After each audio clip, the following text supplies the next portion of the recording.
kasi pag-resign na ako eh. Bakit? Baka kasi hindi talaga para sa akin yung pagpapulis. Hindi ko kayang iwala yung problema ko sa personal at sa trabaho. Falls. Mas pipiliin Tina kaysa sa sarili niya.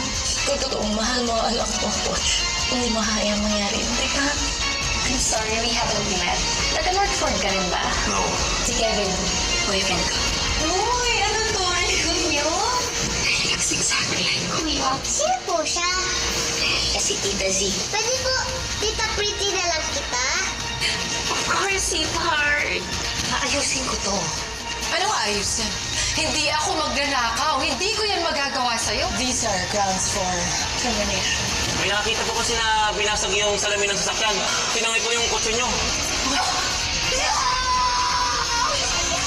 Your mother's okay. She just delivered a healthy baby girl.